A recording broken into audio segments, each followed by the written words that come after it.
Hi, my name is Pam, and we're going to get started right away. Welcome to Facebook Live. This is our second Facebook Live this week. Yesterday, I shared my story about how I've been able to beat multiple sclerosis for the past 26 years. And the reason that I have been able to be so successful is that early on, right after my first MS attack, which was a severe attack of optic neuritis, and I did have weakness and tingling in my legs. I had severe insomnia and fatigue. I was flatlined on the couch. I could not take care of my kids.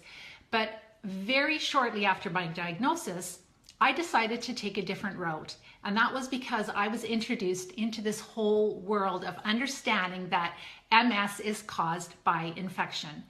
And chronic disease is caused by infection in the body. And this was by a book by a medical doctor, the first one that I read. I didn't even have the internet back then. And so that started my journey, and I focused on that and I stayed on that direction. I did not do the traditional standard of care, and it really paid off for me. And if you want to hear my story, you can go back and listen to the Facebook Live that we did yesterday. Today, what I want to share with you is the real cause of multiple sclerosis and chronic disease. And yes, we do know what the real cause is. It is infection. And I'm going to give you lots and lots of proof. And the reason why it's so important for you to understand this is because there are so many treatments available for us. And I know one doctor actually wrote in, she joined my webinar last week. I did a live webinar where I had 2,100 people register for it. But she shared that she has multiple sclerosis, and it's really confusing to know what types of therapies to use, what kind of treatments to use, because there's so many things out there. But the key is, yes, lots of hearts, you can understand that. It's brutal. What makes all the difference is if you know what causes MS. Because when you know what causes MS, then you can say, okay, well, CCSVI, it's not treating the infection, so I don't think I'm going to do that for $5,000 or $10,000. Or a stem cell therapy, maybe it's going to give me some symptom relief, but it's not going to treat the infection. And the biggest part of the infection is in my gut, in my intestines. So I'm not going to do that. It's $20,000 a shot. That's pretty expensive, and it makes sense not to do that. So this takes so much questioning out when you really know what you're supposed to do. So that's why I really want to hammer this home, is that you have to know what the cause is. And the sad reality is we've known this for 30 years. Those doctors, those medically trained doctors that I followed, I read their books, they were all saying the same thing. They were saying that MS is caused by infection, not just MS. If you're suffering with other types of chronic disease, the same thing. Is stemming from an infection. The biggest part of the infection is in the gut. And as you correct that, as you return the microbes back to normal, get the bad ones down and get the good ones up, then our health comes back and the disease symptoms stop. So that is the key. And what's so exciting is right now, this field is exploding. So I would really like you to watch my training that I did last Wednesday. It is on a replay right now, and so you can listen to it. And we have the link. We're going to put it in the post here with this Facebook Live. It's so important to watch that because I go into so many of these topics a lot more in depth. So on that replay, it's called How to Recover Naturally from Multiple Sclerosis. You're going to hear a whole bunch more proof and evidence and research. I only have about 20 minutes to half an hour with you today, so I'm just going to touch on two new things. So if you listen to my webinar, this is going to be new for you. So this is going to be kind of like going a little bit more advanced to really understand it at a deeper level. And for those of you that didn't watch that replay, go back and listen to it. I've got lots of reasons for you to do that. Number one, the information changes your life. Number two, we've got a contest going. So you have an opportunity to have a free coaching call with me. And I mean a real coaching call where I'm going to give you some homework and I want to know about you. And I'm going to give you some advice. And you could also win an Amazon gift card. So you can actually use the Amazon card to purchase certain supplements or certain therapies that you're going to use to treat the infection. So with this knowing that MS is caused by infection, there are two really cool things that just came out in the last week or so. And I have I'm part of an amazing group of wellness champions, and the wellness champions are posting these. So we're seeing this coming out weekly now, which is so exciting. So the first one, and I'm going to first relate to this. I did talk about it a little bit in my talk. And that is that and I'm going to read this for a minute. So the National Multiple Sclerosis Society invests $28 million in new research to stop multiple sclerosis, restore function, and end MS forever. This was in 2015. This is an announcement. You can find it right on their website.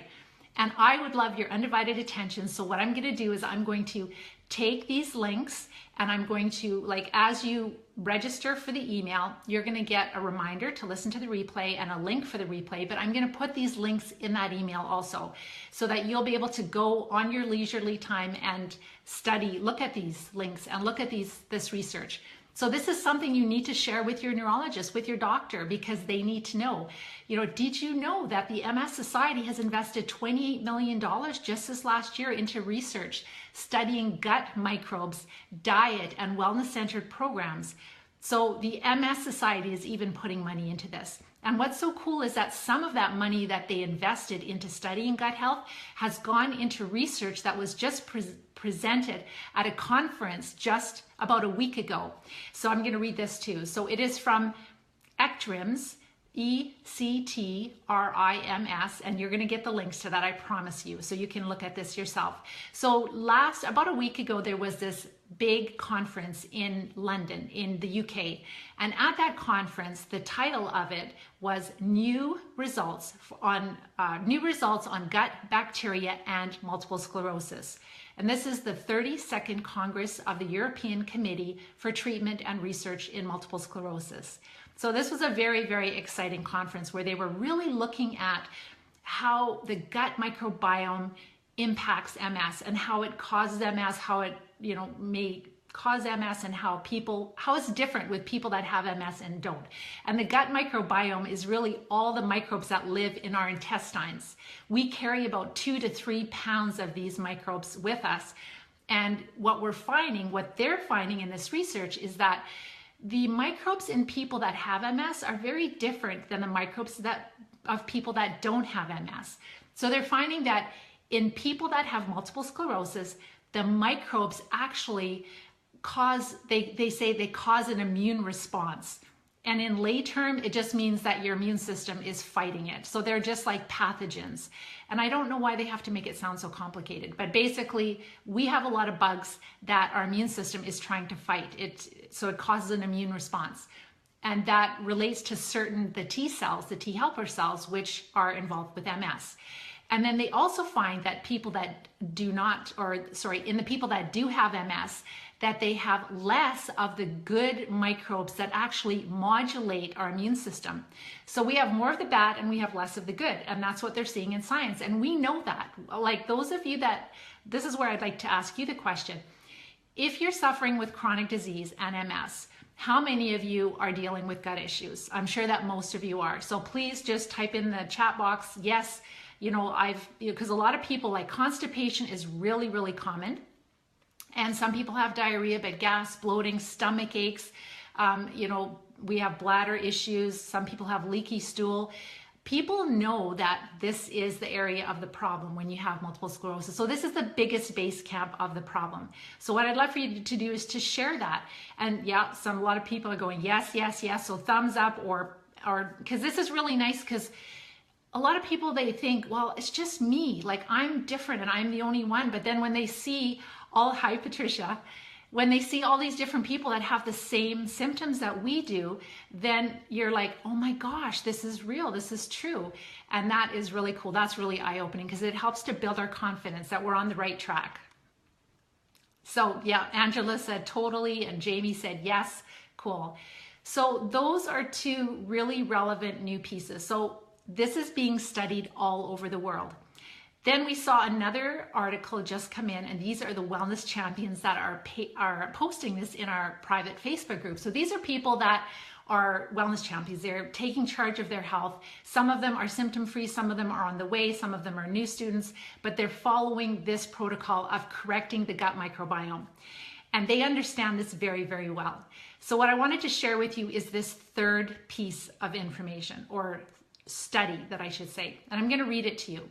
So fungus in humans identified for the first time as a key factor in Crohn's disease. So you may be wondering, why am I talking about Crohn's disease if I'm talking about MS today? Well, those of us that suffer with MS, many of us have not just MS, but we could have had cancer very often, inflammatory bowel disease, including Crohn's, all kinds of other things like fibromyalgia, epilepsy even. Okay, thumbs up if you have any of these conditions, trigeminal neuralgia. It goes on and on. I'm just trying to think. Arthritis is another common. Diabetes is another one. I coach these people. I've talked to hundreds of people with multiple sclerosis. And the longer we have MS, Leah, lots of thumbs up. The longer we have MS, we see it's not just a disease of the nerves. It's like these bugs are moving in and they're taking over, and we have different infections coming in. And unfortunately, our disease modifying drugs, they don't help matters because they're suppressing our immune system. So when these bugs are moving in and our immune system is suppressed, you think about a war. You suppress the good guys in camp, like the lymphocytes or immune cells, and then all of a sudden the enemy is like, wow, I've got, lots of room, we can take over, nothing's holding us back. So we end up with more and more symptoms, we end up with more diseases, we end up on more medications, and it's a spiral downhill. So what all of this exciting research is showing, and this last study is so groundbreaking, because in my 26 years on this journey myself of being symptom-free of MS, and in 16 years of coaching other people, I know that fungal overgrowth in the body plays a huge role in chronic disease, in MS, in cancer, in diabetes, in Parkinson's, and people that don't have a label yet. Because when we go on antibiotics, it's one of the first microbes to get out of balance.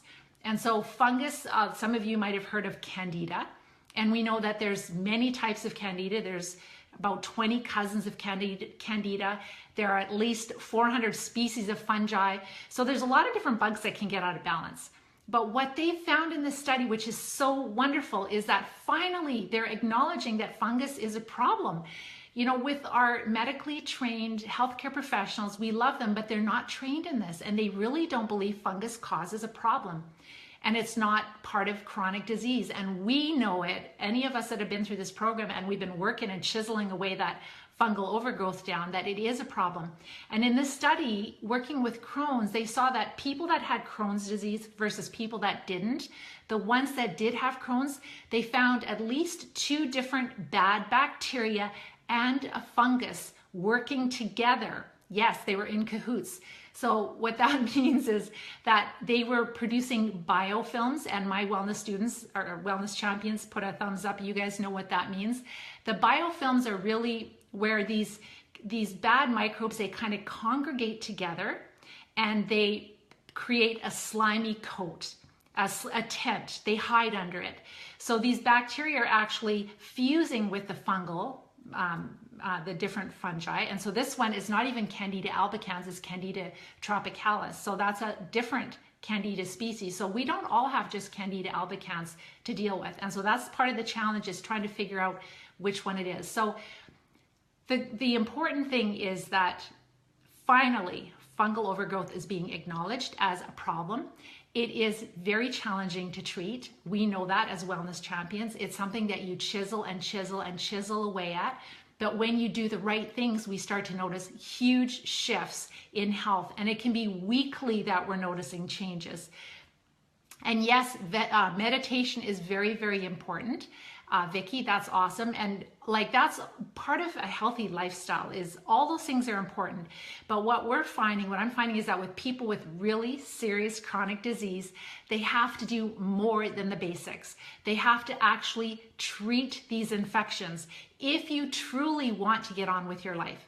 So when you focus on the root cause, which is getting down to the root and pulling it out, like dealing with the infection, and it takes work. It's not just pop a pill, because as you can see, what this research is showing us, this is the advanced step here that I want to teach you, is that we're no longer talking about candida overgrowth.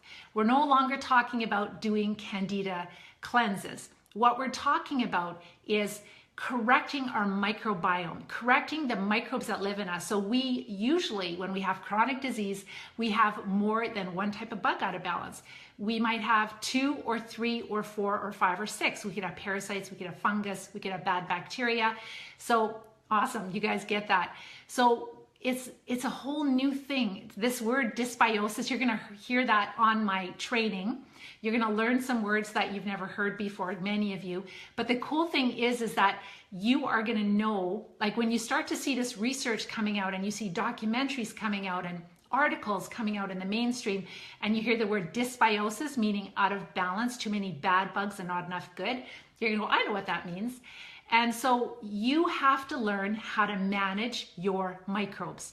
It does take a healthy lifestyle, but we also have to treat the infection. And the more you focus your efforts, so the more you look at all these different treatments and you go, okay, what is going to help me correct that the quickest? Because that's where we see in the program we have in the Live Disease Free Academy, there are some students that are symptom-free in 2 to 3 months. Not everybody, but the real implementers, the ones that just follow all the different steps. And the reason that they can become so well so quickly is that we're not wasting a lot of time doing a lot of allergy testing and things. We're focusing on the root cause, which is infection. So I just wanted to share that research with you because this is the step. It's like understanding you're not dealing with one bug, so there never will be a single one cure for multiple sclerosis and diabetes and Parkinson's and Alzheimer's. It's about learning how to correct that ecosystem, to rebuild it. And that takes work. It takes working with somebody with experience, but it definitely can be done. So just wanted to mention too that so people with chronic disease, we're seeing that we have a lower biodiversity, meaning that the types of microbes that live inside of us, they're greatly reduced. We should have possibly up to about 10,000 different types of microbes living in this beautiful ecosystem in our gut, in our intestines. But they're seeing with MS and with Crohn's and with a lot of other diseases that we have a lot less of the different varieties of microbes. That the reason that's so important is because many of these microbes, we don't even know what they are, but they actually keep these bad guys down. They actually produce natural antibiotics. They actually feed off of fungus. So when we lose them, then we're like, I've talked about it in my talk, like we're like a petri dish. We end up growing all these bad microbes in our intestines. So what we're seeing right now is an epidemic of dysbiosis and silent infections in our society because of the overuse of antibiotics. So this is another question I want to ask you. Tell me if there was a time in your life that you used antibiotics several times, because that is the point where you became out of balance, where you ended up with dysbiosis. For many of us, it was before the age of 10. Did you have ear infections, bladder infections, tonsillitis, bronchitis? Did you have your tonsils removed? Did you have your adenoids removed? I had my appendix removed. And when they took it out, they're like, oh, there was nothing wrong with it. And yeah, that was really awful. And I'm left with a really, really nice big scar from it too. That was when I was 12 years old. Were you on antibiotics for acne? I was on tetracycline, and so many people that were on tetracycline for acne are sick today, because it is such a broad spectrum antibiotic and it wipes out our good guys. And our doctors didn't know. This is not against them. Nobody knew the consequences of what this would do. So what we have to do is we have to understand, and the cool thing is that when we correct the microbiome and we know these principles of health, you won't need to go on antibiotics anymore. My son is 20 years old. He's never been on antibiotics, which is so cool. If he had to, he would.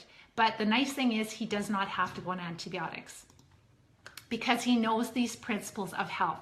And so for myself, I haven't been on antibiotics probably since I was in my maybe 16 when I was on the tetracycline, but the problem is the damage was done then. So then I had to learn how to manage my microbes.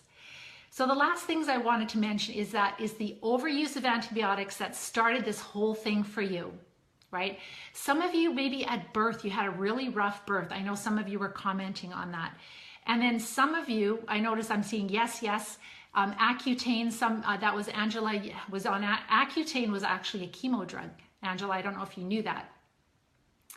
And also Jamie mentioned constant bladder infections. And I'm just trying to, it's many times Susan was on antibiotics. So you guys can relate to this, and this is all coming out, but it's so neat when you go, oh my gosh, that's all that it is. It's just infection. So yes, it is. It's a chemo drug, Angela. You can actually Google search it and you'll be able to check. But so it's pretty brutal that we put our kids on that for acne. So the antibiotic starts the problem. And then a lot of us become addicted to processed carbs because the processed carbs feed those infections. And then we use things like different medications, which suppress our immune system and promote those infections. Hormones, when we take the birth control or we take hormone replacement therapy, those types of, when we take hormones, even if they're bioidentical, it changes our body chemistry inside. I can't get into it now, but on my replay, I talk about it. And we go through a checklist so you guys can actually check off a survey on that replay and understand how out of balance you are and how this is affecting you. So we know that when we take hormones, it really can promote these infections also. So there's so many factors that we just didn't know. But the nice thing is when you know this, you can actually take charge of your health. So it's been life-changing for me and for the students that I work with.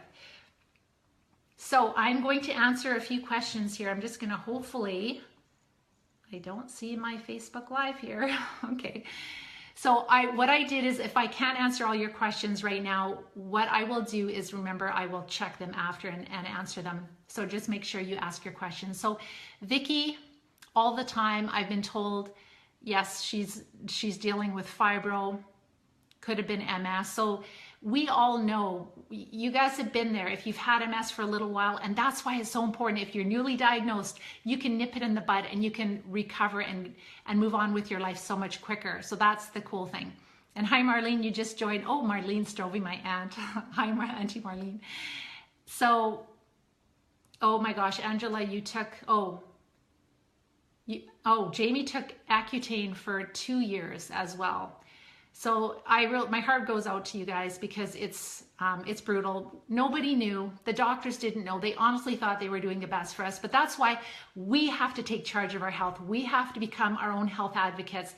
And then we work together with our healthcare professionals in a partnership relationship, right? Where we play an active role and we reach our health goals.